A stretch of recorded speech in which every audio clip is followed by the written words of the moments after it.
Hola a todos. Hello. This is my, like promised, my weekly contribution to this group. And I would like to talk about our plans for our 8,000 meters square meter piece of land to give you an idea about what we want to do about water retention upon swales and stuff. The how and the why of and the ideas behind it. First, I want to show you what kind of plots we have. This is our 8,000 square meter plot where I would like to talk about. This is where our house is situated. Here we have Rotorado. This is planted with almond trees, and it's all in rows like this. I have some ideas about that as well, but that will be in another video, I think. Then we have here, we've got the mountain, and so on the other side of the mountain we have two other plots. This is also planted with almond trees, and this is a plot planted, no, not planted. The farmer that we bought it from had cut down all the pine trees to make it suitable for planting almonds, unfortunately, and this is the place where we're probably going to have to reforest it, to plant it with trees, and maybe in the future to have the possibility to harvest some trees for the wood stove, and also maybe incorporate it with some animals maybe in the future. Also on the Rotorado with the almonds, we maybe in the future we will also do something with animals. We're not here all the time, just for the next couple of years only in the holidays. So that's yeah. So we can't do very much, but we'll see. We also have to work on the house. That's a lot of work. So we just see how it goes and go with the flow. So let's talk about this. I took a picture from Google Maps, and I can show you how it looks like. It's all planted with olive trees. It's on terraces. This is the house. Then it goes slowly up the hill, and from here it also goes down the hill. So nothing is level. So it's nice to do something with ponds and swales to get to retain the water, so it's not going to flow off the land, but it can sink into the soil. The soil is like most of the soils in Maella. It's mainly clay, as far as I can see. In the summertime it's very dry. When we were there in August, I tried to dig 2 holes to plant some, how do you say that, a fig tree and a walnut tree. That was quite tough, I can say. We have asked the farmer where we bought it from not to plow anymore, especially to stay away from this plot, and the piece with the almond trees. He will continue to maintain it, and he can also have the almonds for at least for as long as we are not there, but no plowing and no pesticides or herbicides. And I must say, when we were there in August, I could see the benefit of it, because there was already some growth on several places, so that was nice. So this is the picture. Then I worked the picture a little bit on the computer. It's a very simple program, so don't expect too much of it. The soil is now yellow, and I pointed out the olive trees. so there's no shade, so it's a little bit more easy to see how it is. Terrace, terrace, terrace, and stuff. The house. This, maybe you think, what is this? That's going to be an aquaponics system. I can talk about that later.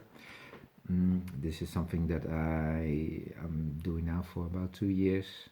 Use fish to grow vegetables, and yeah, I think it's a nice system. It's a little bit more technical than just growing your stuff in the soil, but yeah, it's maybe a nice. How do you say that? Yeah, extra to it. So this is what we have to work with, and I came up with some ideas for digging ponds and swales. So I will take the next picture to show you a little bit my ideas.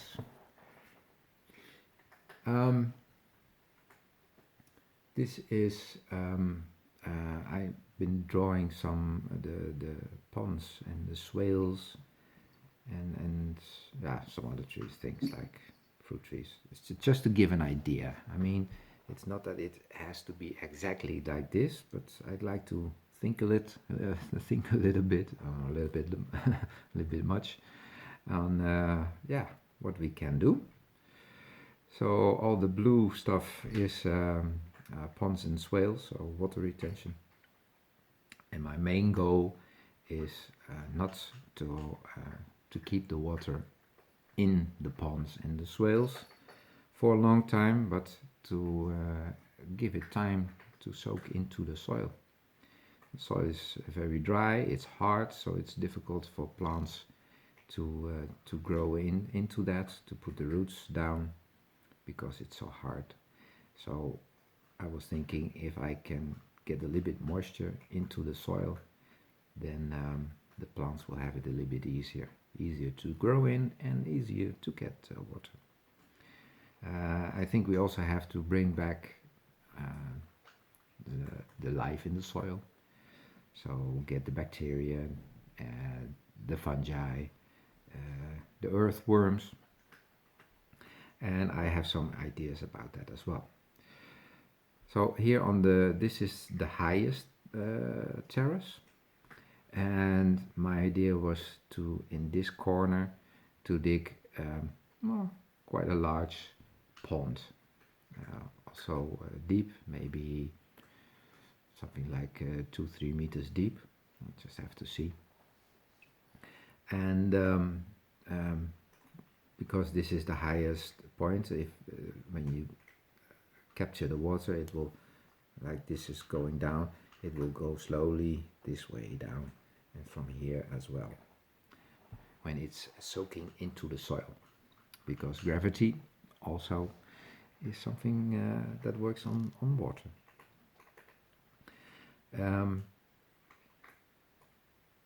Between all these points, for example, when this is full, you want to have it go into another pond, and maybe go in another pond, or maybe go into a swale, or there are ways of connecting all these places together, and you can use, for example, a tube, put a tube in here, and when it comes up to a certain level, it will flow into this pond, or it will flow into this swale, or etc., etc. You can also use like what they call a level sill spillway. I will put a link to a video down below from the Natural Farmer, where he can really explain very nicely how that works. He shows it on his land.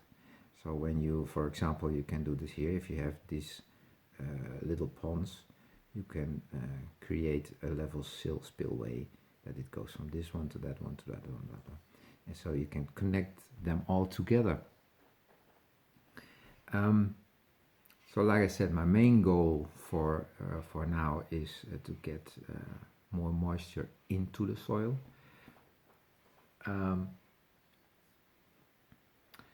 So when the plan is to get somewhere in the future, when we have time and the money for hiring somebody with a digger, and then yeah, you're gonna disturb the soil. Um, so that's a nice opportunity to also put seeds out in the soil. So when we have been digging out all these places, or maybe first time some of these places and later on some more, because it's going to be some kind of work, I think. Um, then seed the soil with a cover crop, and nitrogen fixing cover crop would be nice. Um, but as much as there can grow, so you can cover the soil and protect it a little bit from the sun.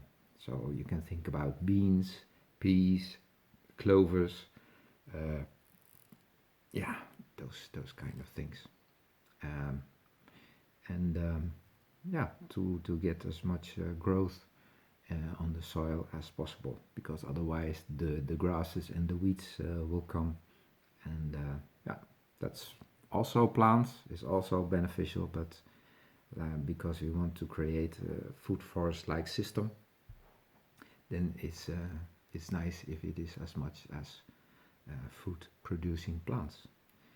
Um, what I want to say also is, like, I've been drawing all these square lines as for swales, but maybe they're going to be a little bit like this or a little bit. It depends on how the slope is. So we're going to work with maybe a water level or um, an A-frame, like Jet already has shown before, and yeah, and then we put those systems in. And one of the things you can also think about is, because it's so many of these ponds, you can also after a while you can fill those ponds with organic material. Um, that is a very nice system, especially I think in our area in Maella, where the summer is hot and the sun is burning like hell, especially when there are not so many trees growing yet. So the soil is yeah, not protected from trees and shade. If you want to put some organic material on the soil and try to compost it, that's going to be a little bit difficult, because the sun will burn your organic material, and it doesn't have a huge benefit for the soil. So what you can do is use a mulch pit. So if you have one of these ponds and you think, hey, I just put organic material in, you create a mulch pit. You mulch it down where it's you compost the organic material in the soil. When it's raining, it's getting some moisture, because the organisms can work on your organic material and compost it. And yeah, compost is like a sponge. So when it's raining, it's holding the water. The plants that are growing around it benefit from the moisture and the nutrients in the compost, and all the bacteria that's living there as well. Because yeah, maybe you know, the main thing, the most important thing is all the organisms that are living in the soil. That is what makes your plants healthy and grow very nicely, produce a lot of fruit. So that's something we have to, I think we have to restore after all this time of conventional agriculture with plowing and putting herbicides and pesticides on the soil. This is this is the house.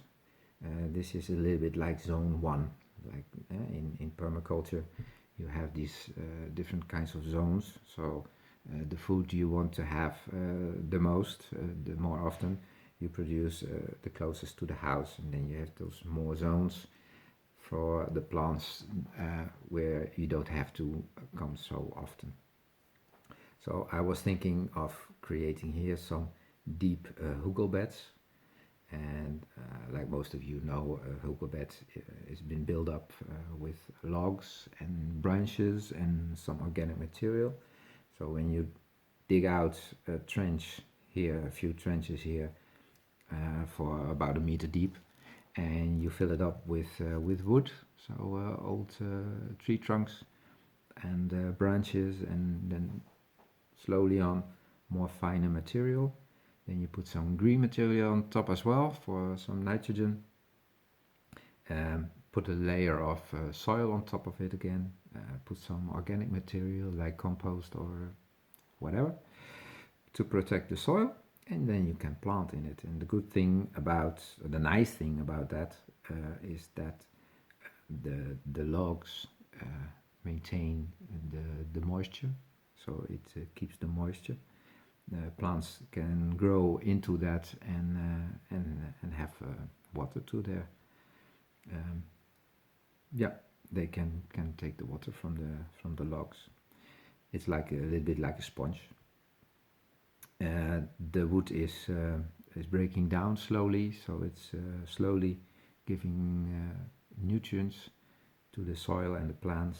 There's a lot of organisms living there, breaking down all that material, and that's very beneficial for your plants. So that's a very nice system. We've seen nice examples at Jedemina and Shauna and Reg. And one of the nice things I noticed at Shauna and Reg is that they had 2 beds, and one bed was planted with not so many diverse vegetables, and the other one was. There were a lot of diverse vegetables and plants growing there, and that was the most productive bed. So the idea is to plant as much different kind of vegetables all together, and that should give a nice abundance of food and fruits. One of the ideas I also like, maybe it's going to be here, maybe somewhere else, doesn't matter, and maybe not so much and so close to each other, is what I call the banana circles. And that's a little bit like I said before, if you have a mulch pit and plants around it, this is also something like that, a little bit similar.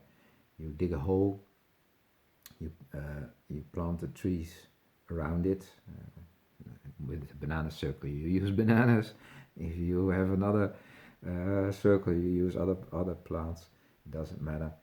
And the good thing is that the leaf material that's falling down is falling down into the pit, and it's getting composted there, and that's beneficial for your plants. It's a nice system.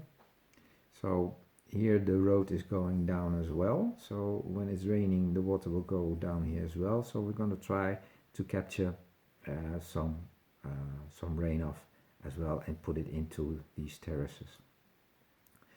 I was thinking of building a sort of speed bumps in the road, so when the water is coming down it will be diverted into these terraces and collected here, and then maybe go here into a pond or something. So that's a little bit the idea. Like I said, we're going to try to dig as much as holes in trenches as possible to get already some moisture in the soil. Cover the ground with a cover crop.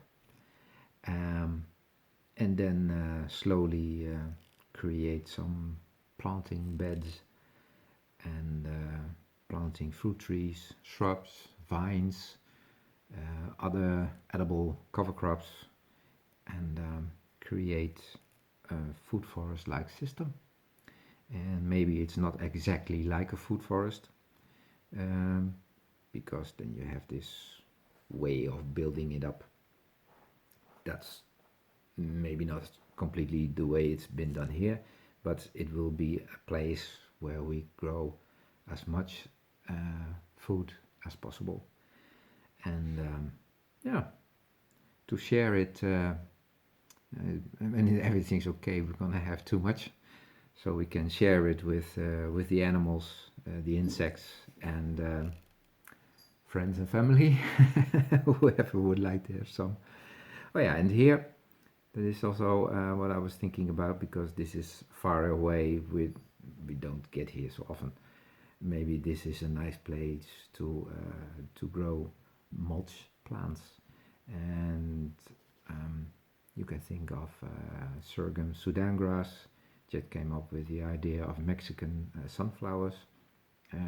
So grow as much biomass as possible, and then use it on another place for mulching. So that's a little bit the idea. Yeah. To wrap this up, this was my contribution for this week. Maybe next week I put a video of somebody else with some nice ideas. Maybe sometime I will upload something what I'm doing here in Holland at this time. And yeah, there's enough to talk about. Have a nice time, and hasta luego.